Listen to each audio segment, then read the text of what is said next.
George Foreman, légende de la boxe, est mort à 76 ans. L'Américain.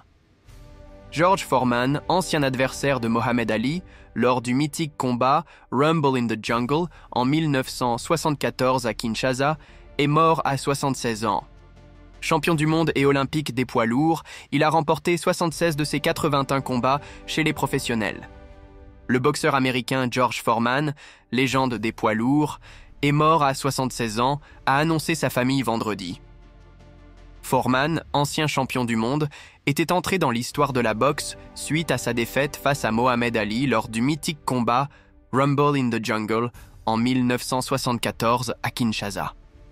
À l'annonce de son décès, de nombreuses personnalités lui ont rendu hommage, dont Mike Tyson, une autre légende du noble art. Dans le fameux combat dans la jungle du 30 octobre 1974 à Kinshasa, affrontement mythique qui consacra la renaissance de Mohamed Ali, alors âgé de 32 ans, Foreman, qui lui en rendait 7, joua le rôle du méchant et du perdant. Ça a anéanti ma vie de haut en bas. Je n'arrivais même plus à dormir, je pensais que je n'étais même plus un homme, confiait-il encore très marqué bien des années après. Humilié par Ali dépossédé de ses titres mondiaux, WBC, WBA, des lourds, après avoir subi la première défaite et l'unique KO de sa carrière sur un ring, Foreman fut aussi humilié en dehors par son adversaire, autoproclamé africain, qui ne manquait pas une occasion de le moquer et l'injurier tout du long de la préparation au Zaïre. Tant et si bien que cette nuit-là, Ali bénéficia de la faveur quasi unanime des près de 100 000 spectateurs survoltés du stade du 20 mai pour son engagement en faveur des Noirs et son charisme. Son intelligence tactique et sa résistance surprenante ont fait le reste. Foreman s'est épuisé à l'asséner de coups dans les 5 premiers rounds. Ali, souvent dans les cordes, a su encaisser pour mieux revenir en force et terrasser son adversaire au 8 rounds. Ainsi s'est arrêtée brutalement la première carrière du Bad Boy Foreman, né le 6 janvier 1949 dans une famille miséreuse. Sa mère l'élève quasi seule dans le Fifth Ward, le ghetto noir de Houston, avec un compagnon peu présent car employé des chemins de fer.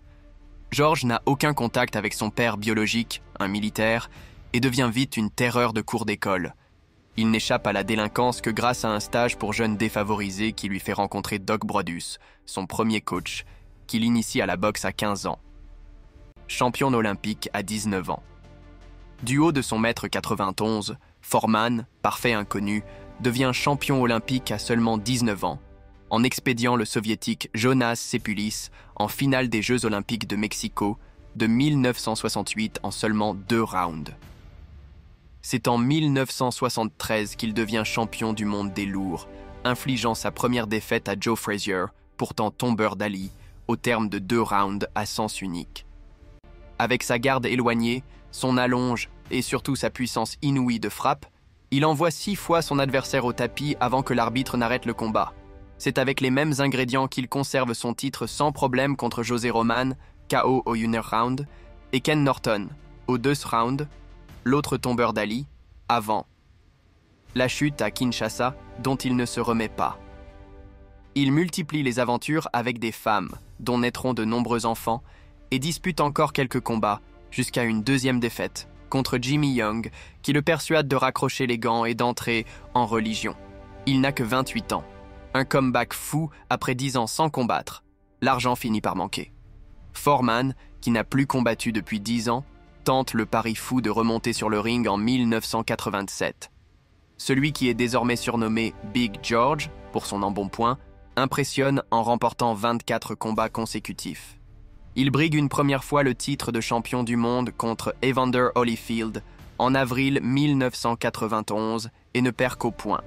Mais il est allé jusqu'au bout du combat, lui qui fut déchu à cause de son manque d'endurance. Même sort en juin 1993 contre Tommy Morrison. Le 5 novembre 1994 à Las Vegas, à 45 ans, il parachève enfin son comeback fou.